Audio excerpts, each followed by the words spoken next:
¡Barrilete! ¡Le bambino! ¡Il della calcio! ¡Benvenuto! ¡Pietro! ¡Obliguini! Lo mismo! ¿Cómo estás, bambino? Vos sos Barrilete della calcio! ¡Del Napoli! De Pisa. Napoli, benvenuto! ¡Buenos días! ¡Buongiorno! Buenos días, buenas tardes, buenas noches. Desde acá, desde Pisa, hoy día, Barrilete. Desde allá, desde los Estados Juntos, Pietro, Obliguini.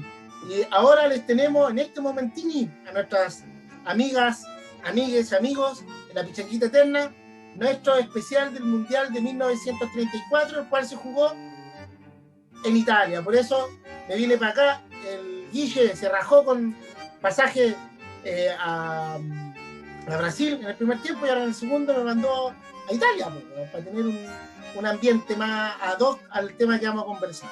Sí. Vamos a hacer. ¿Te gustó? ¿Cómo me hago? ¿Viste?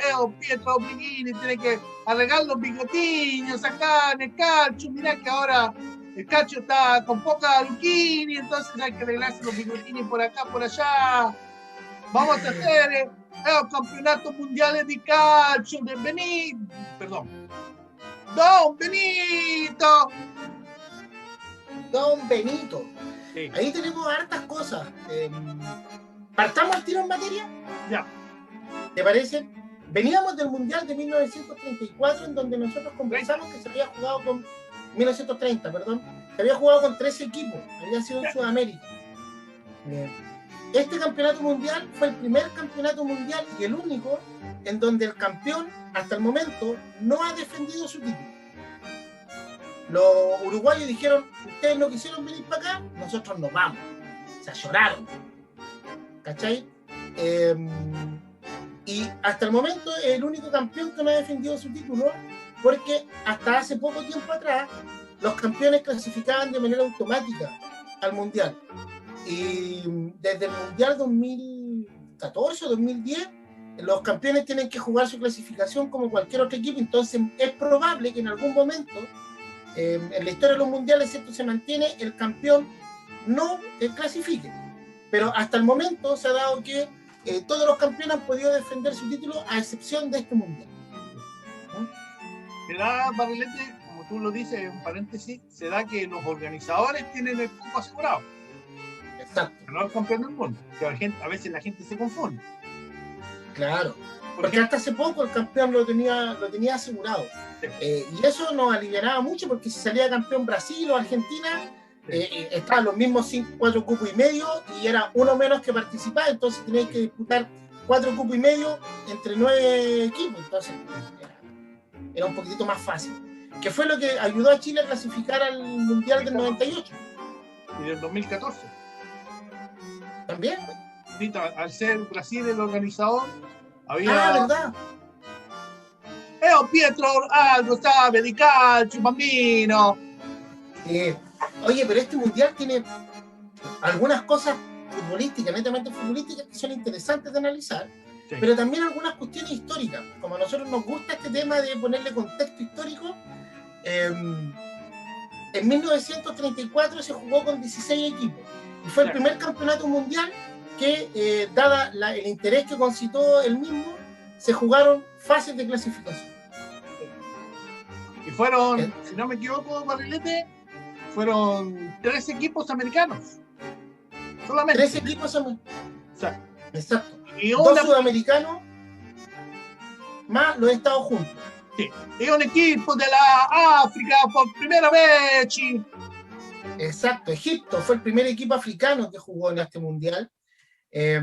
Y acá en Sudamérica participaban o iban a participar en la etapa de clasificación Brasil, Bolivia, Chile y Argentina.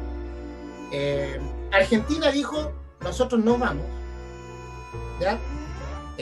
Y Chile dijo: nosotros no estamos para ir. Chile, no olvidemos lo que conversamos en la historia pasada de 1930. Chile venía muy golpeado por la crisis económica de 1929.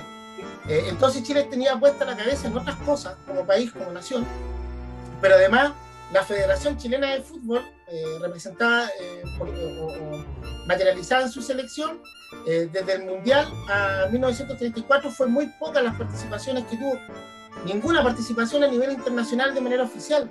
Entonces iba a ir a jugar ese partido con Argentina y lo más probable es que igual no hubiese clasificado. Entonces, como Chile no jugó ese partido, Argentina dijo, ya, nosotros vamos.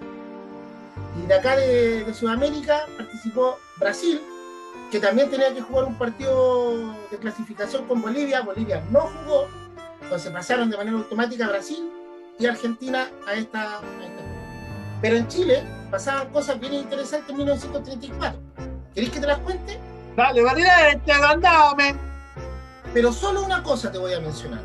Chile venía de un estado de anarquía posterior a la caída, al famoso golpe de sable que se realizó en el Palacio, en el Congreso Nacional, en donde dimite Jorge Alessandri Palma y asume Carlos Ibáñez del Campo, sí, quien era un caudillo, un general del ejército, y él asume la presidencia y queda la cagada.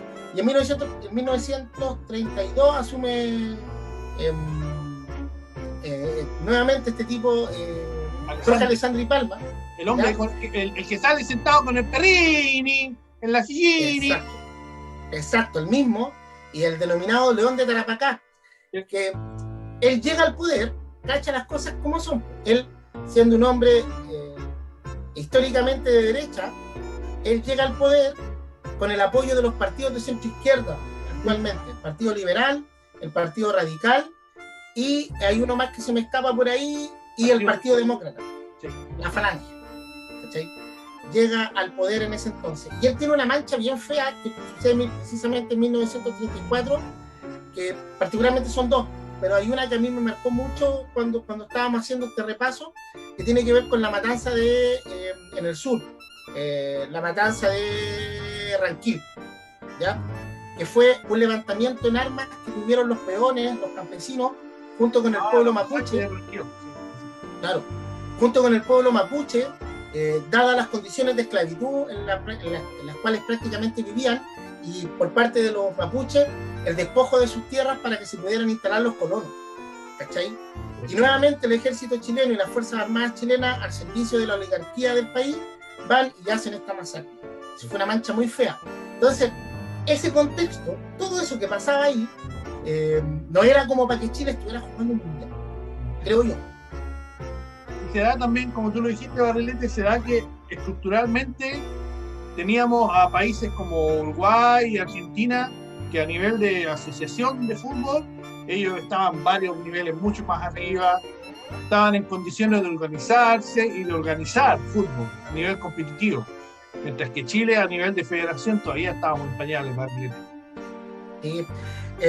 Además de esto está la matanza del Seguro Obrero también, que también participa este tipo, que también estaba en la presidencia. Entonces son manchas igual súper feas en la historia del gobierno de este tipo. Y vuelvo a repetir, en ambas matanzas nuevamente las Fuerzas Armadas, al servicio de la oligarquía, se levantan armas contra su propio pueblo, ¿ya? Lo cual te marca un poco, te va presentando cómo se ha ido moviendo ese actor político y social que son las Fuerzas Armadas en nuestro país.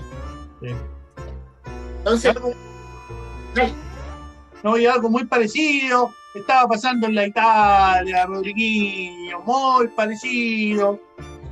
A mí hay algo que me llamaba poderosamente la atención de cuando veía los partidos de Italia, por allá a principios de los años 2000, 2002, y que Potencia Vargas, que tú lo conociste personalmente, jugaba en el Livorno. Y en el Livorno me llamaba mucho la atención que habían lienzos con la cara del Che Guevara. ¿Y tú cachai por qué? No, Barrilete, dime. Te cuento.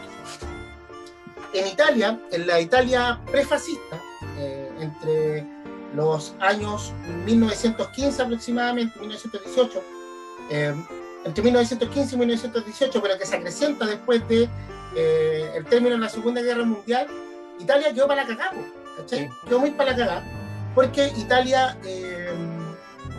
participó, por así decir, por la alianza ganadora de la Primera Guerra Mundial, y a Italia se le prometieron muchas cosas que no se le cumplieron, y en ese escenario empezó a crecer el descontento en la población, dadas las duras condiciones económicas y sociales en las cuales ellos se estaban moviendo, o por las cuales ellos estaban pasando. Además de eso, en Europa se estaba generando la famosa revolución bolchevique, ¿ya?, de los comunistas en Rusia. Y en Italia, sobre todo en estas provincias como Livorno, sobre todo las del sur, estaban todas las condiciones, y los historiadores señalan que también en la zona industrializada del país de Italia estaban todas las condiciones objetivas para que se pudiera generar una revuelta comunista, una revolución comunista. Pero ahí la historia nuevamente nos presenta algo, porque aparece un caudillo por allá por 1922. ¿Quién era ese caudillo? ¡El Benito! Benito Mussolini.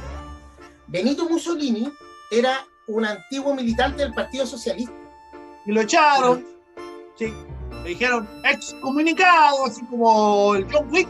Le dijeron excomunicado porque vos estás trayendo boludez muy nacionalista. Y el Partido Socialista es un partido integrador, boludo, y vos estás disgregando. Exacto. Salió con ideas nacionalistas, pero él se toma de un elemento subjetivo, dada que estaban las condiciones objetivas para esta revolución, sí. Toma un elemento subjetivo, el cual tiene que ver con la identidad nacional.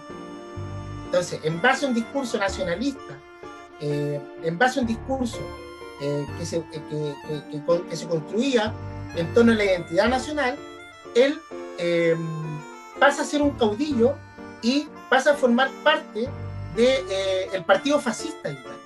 ¿Cachai? Se dio la media vuelta. Parecido a otro que era de la Católica y se hizo del Polo, pero ese es otro tema.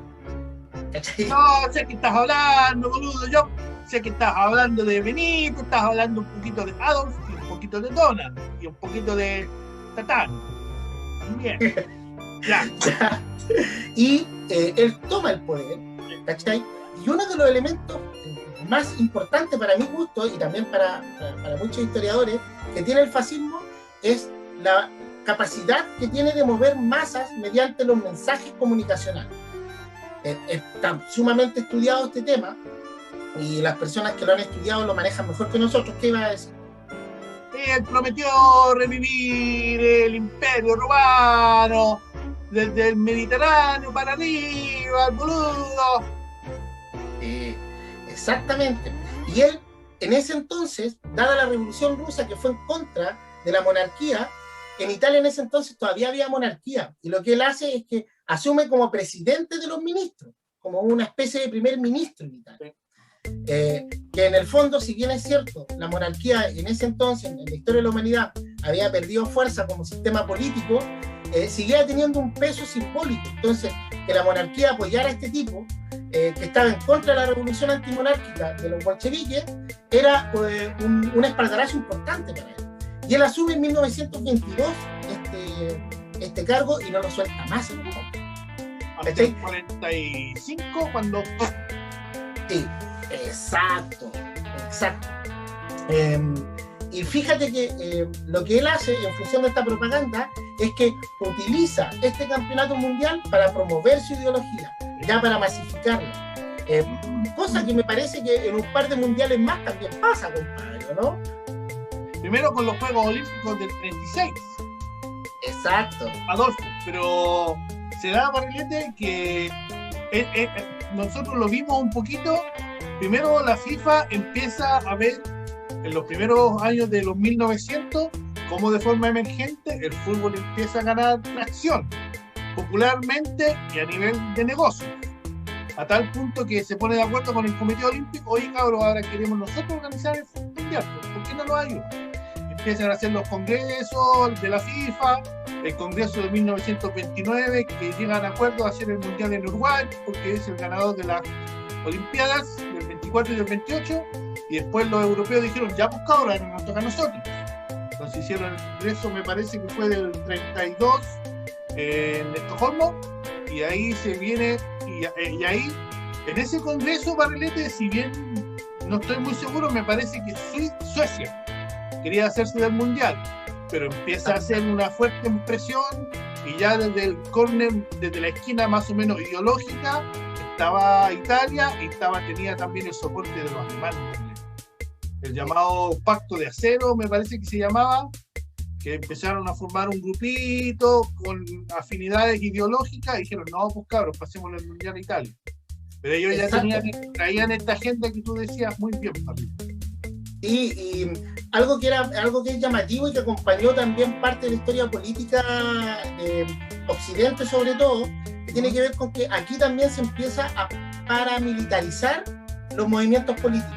Entonces, si bien es cierto, la gente de calle ocupaba símbolos dentro de su vestimenta que eran muy vinculados a lo que eran las Fuerzas Armadas. Cosa, volvemos a reiterar, que en Chile las Fuerzas Armadas tienen un peso político determinado. O sea, no es menor todo lo que hablamos anteriormente de las diferentes masacres. Entonces, aquí se empieza a jugar eso, pero Mussolini lo que hace con esto es que toma este mundial y lo utiliza con motivos propagandísticos, ¿cachai? Que terminan siendo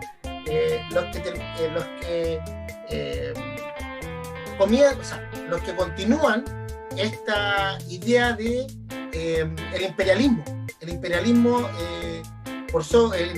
racial, por así decirlo.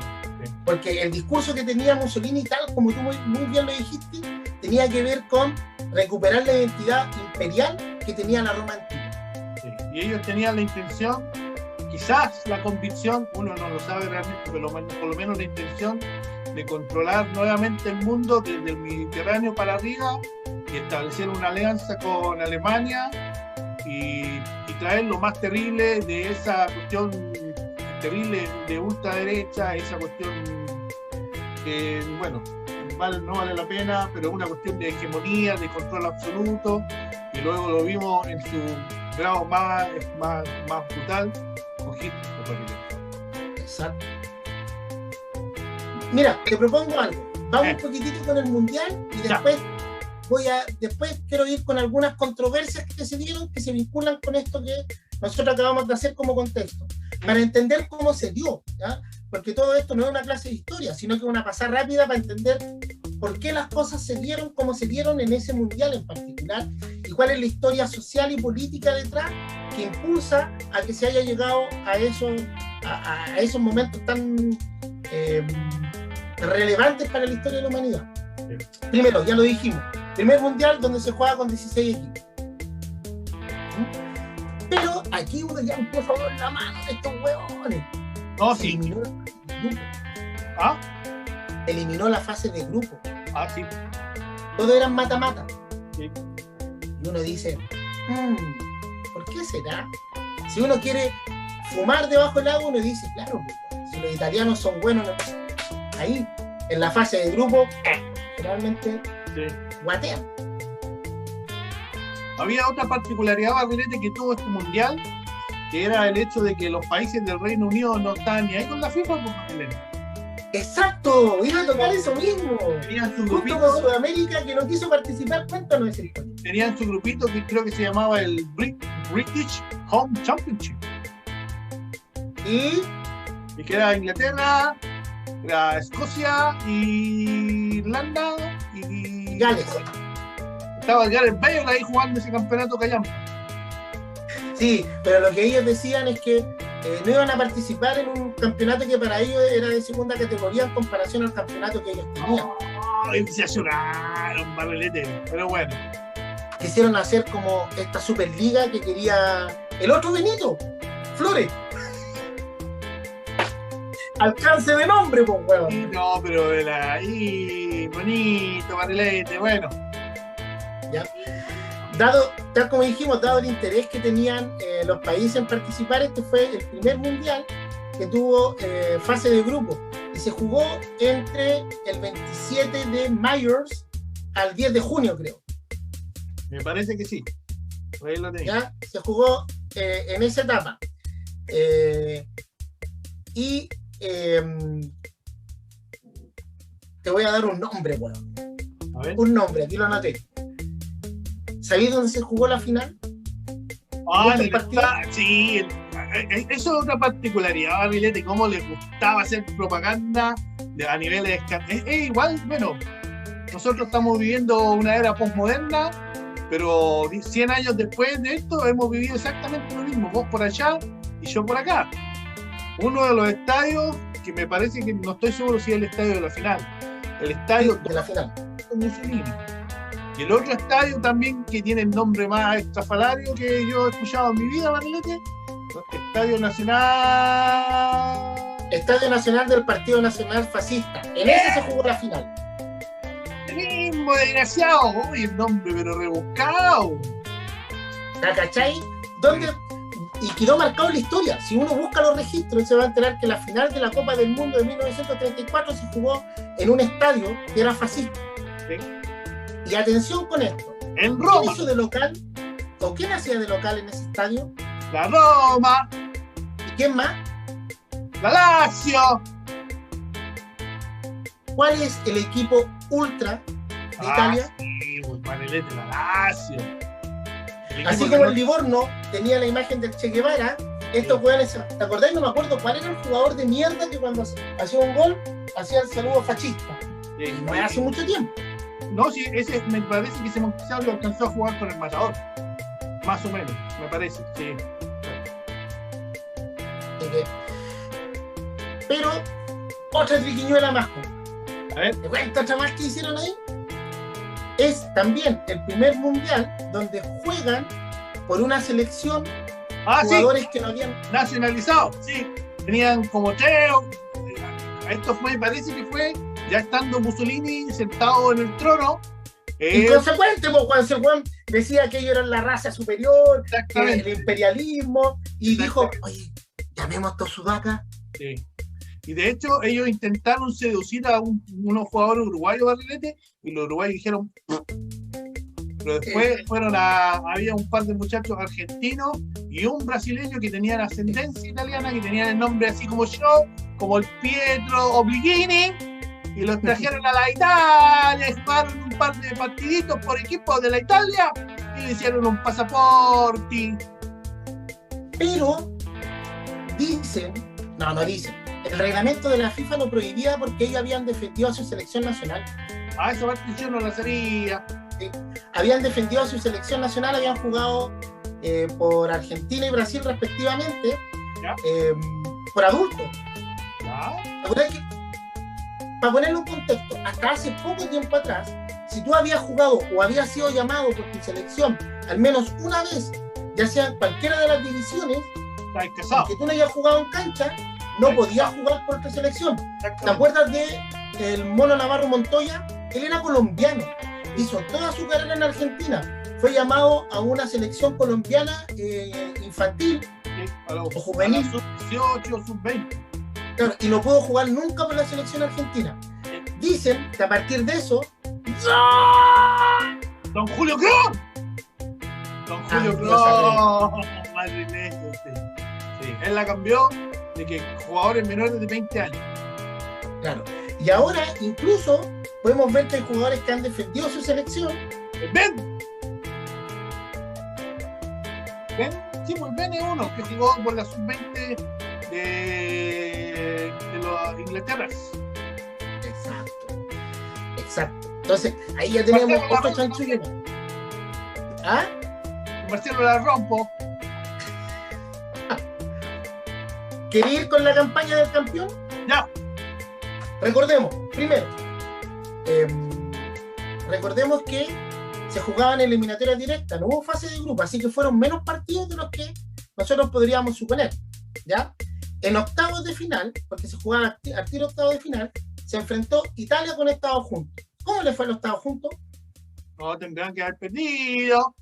Échale, ¿cuánto pudieron haber perdido? 2-1, 3-1. 7-1. El árbitro estaba jugando para la Italia. El segundo partido lo juega con España. ¿Ya? Y aquí otro detalle más. España venía de eliminar a Brasil por 3-1 y se enfrenta con Italia y empatan a 1 y después gana en el alargue Italia. Dicen que en ese partido Giuseppe Meazza hace un gol que estaba offside y que a España no le cobran 3 goles legítimos. Me parece que sí. Y me parece que en esa... Espérame, déjame hablar como italiano. En esa España estaba también Zamora, el arquero. ¿Sí? Y después, por él, me parece que crean el premio Zamora. El mejor arquero de la liga. Exactamente, que tiene Claudio Bravo, como arquero en Barcelona. Sí. Eso fue en cuartos de final. En semifinal se enfrenta a Austria. ¿Ya? A quien también le gana por un marcador apretado, 1-0 creo. ¿Cachai? Y se enfrenta en la final a Checoslovaquia, en donde Italia gana 2-1. Lo interesante de esto es que la propaganda de la supremacía fascista tiene los resultados que esperaban. Austria, Alemania e Italia, que conformaban este eje fascista, los 3 equipos llegan a semifinales, en donde Alemania termina siendo tercero, Austria cuarto e Italia campeón. El goleador fue aunque no lo puedo pronunciar porque son puras consonantes. Así que con unos nombres arriba, pero es un checoslovaco con 5 goles. Ah, ya. Y uno podría pensar que los italianos ya desde este momento jugaban con su calcio. Pero estamos total y absolutamente equivocados. Italia inaugura el sistema pirámide. Sí. ¿Cómo se jugaba? Con un 4-3-2-1, me parece. No, al revés. 2-3-5. ¿Sí? 2 defensas, 3 mediocampistas y 5 delanteros. Hay otro dato, Barrilete, yo no sé si cuánto asidero tendrá, pero me parece que por Italia jugó Luis Monti. ¿Ya? Jugador argentino, jugó la final por Italia en 34 y este venía de jugar la final por Argentina en el 30. Sí, ese precisamente es el que uno de los que yo te hablaba ahora, ¿sí? ¿Cachai? Pero además de los resultados que tuvo, hubo un sistema propagandístico en todo el país, en donde los jugadores italianos salían todos en sus fotos haciendo el saludo fascista. Sí. ¿Cachai? Lo cual ahora sería penado por las normas internacionales que nos rigen. No, es que ellos, a ver, uno haciendo el contexto bien hecho, ellos corrían en riesgo de muerte. Porque de hecho hay partidos donde Benito, el mismísimo Benito Mussolini se metía en camarín por Barlete. Y me parece que fue antes del primer partido, le dijo: muchachos, si ustedes pierden, el entrenador pagará las consecuencias. Básicamente, parafraseando, traje que les habían jugado antes de jugar el primer partido con Barlete. Dicen que el entrenador recibía telegramas diciéndole: o ganan o ganan. Era brutal. Entonces, claro, uno desde la perspectiva ya histórica del tiempo que ha pasado, uno puede mirar estos hechos, pero esta gente fue el terror que me imagino habrán vivido y habrán jugado ese campeonato. Habrá sido terrible, Barrilete. Está en contra de una máquina que es brutal, que no le importa nada, simplemente defender la ideología. Y por último, una última cosita al respecto, es que el huevón ponía a los simpatizantes de su ideología, a los camisetas negras, alrededor de la cancha para intimidar a los rivales. En ese contexto, ese escenario se jugó este mundial. Me suena al mundial del 78. Yo Pero le dije, no te adelantes tanto. Ya, a ver, para el próximo año. En un par de mundiales vamos a hablar precisamente de eso. Sí. ¿Ya? Pero imaginémonos, o sea, imaginémonos lo que debe haber sido. Yo me recuerdo que en algún momento el gurú habló de cuando ellos fueron a jugar a Lima y el dictador del país, de nuestro país, de ese momento, le mandó un telegrama también a Locutín y le dijo: este partido se gana. ¿Sí? Imagínate todo esto y que lamentablemente ensucia un poco lo mismo que pasa con Argentina cuando hablamos el otro día, que tenía un muy buen equipo, pero que lo que lo enloda, el resultado que obtuvieron, es toda la trastienda que hay detrás de ese logro, ¿cachai? Todo lo que se hizo. En este caso, la presión que le metían a los equipos rivales y la presión que le metían también a sus propios equipos, ¿cachai? Esta presión de ganar a como dé lugar. Imagínate que llegó a tanto que aún no se comprueba, pero de que hubo algo raro en el partido con España, lo hubo. Se dicen que hubo una falta, una mano o una falta de Meazza para anotar el gol y que le anularon 2 penales o 2 goles a España. De hecho, Barrilete, así entre paréntesis, no nos olvidemos de que hace no mucho tiempo atrás, unos 5 o 8 años atrás, llegó Balotelli. ¿Te acuerdas de Balotelli? Sí. Fue uno de los primeros jugadores de raza morena que vistió la camiseta de Italia y desde que él se puso la camiseta en adelante, él nunca volvió a ser el mismo. Producto del trato que él recibió fue terrible.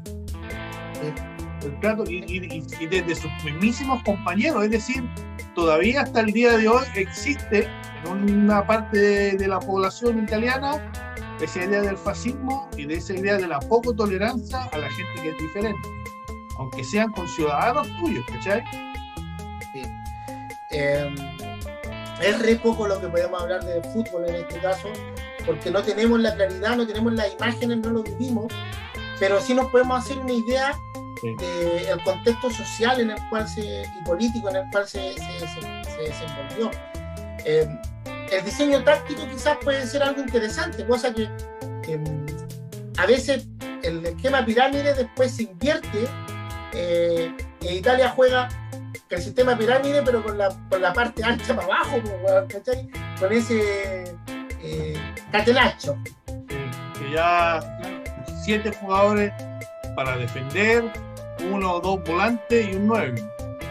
Exacto.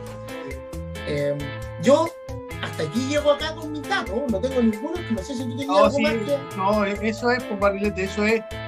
Lo que pasa, lo que yo te quería decir recién es que la FIFA empieza de forma emergente a dimensionar poquito a poco el impacto que iba a tener en el mundo.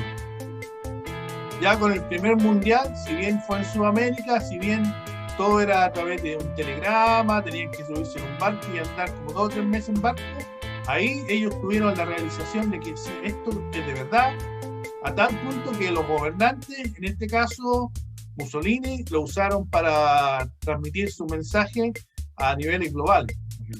Que de hecho nosotros hoy día, 100 años después, más o menos, 90 años y tanto, estamos hablando de ellos y tratando de entender cómo ellos trataron de vender su ideología a través de la pelotita. Exacto. ¿Ya? ¿Quedamos hasta acá? Sí, Barrilete. Ya, oye, menos mal que no estábamos haciendo la Olimpiada, porque mira, si que hacíamos la Olimpiada después, Barrilete. Pero ahí de repente lo podemos tocar ahí con el 38, como antecedente. ¿Ya? Ya, pues, Peter. Ya, pues, yo desde acá, desde Pisa, Italia, me despido. Rodrigo, Barrilete. Esperando que mañana Chile tenga una buena performance. Y vamos a estar acompañándonos el próximo viernes con algunas cositas que tenemos por ahí. Algo anunció el Peter hoy día con respecto a este tema de cómo se ha perdido en Sudamérica la generación de materia prima, pero también viendo cuál fue el resultado de Chile. ¿Ya? Quizás, Barrilete, vamos a empezar a desarrollar un temita, los nacidos el 4 de julio. Acuérdate que si nos viene el 4 de julio, Barrilete. Ya, compadre. Ya, un abrazo desde acá. Un abrazo para vos también, Barrilete, por allá, por las Italias, por las Europas. Cuídate con el bicho, Barrilete. Anda a portarte bien. Ponete la mascarilla cuando vas a comprar la pizza. Sí, oye, nos estamos whatsappeando mañana para ver lo del partido. Y ahí vamos a estar subiendo el video un poquitito antes del partido para que nos vean y también acompañando. También tenemos una cosita, Barrilete, un resumen con los goles de la Roja de mi querida Barrilete, para ponerle Wendy ahí antes del partido. Ya, Peter, nos vemos. Cuídense. Cuídate, Barrilete. Abrazo y gol. Barrilete, Rodrigo, desde allá, desde los Estados juntos, el Peter, el Potter, el Guille, el Oble, el Gamba, dos Gambas. Y juntos somos la pichanquita eterna, el par de hueones que nos gusta hablar como Bambini. Como el Peter Oblighini. Ya, compadre, nos vemos. Bye. Bye.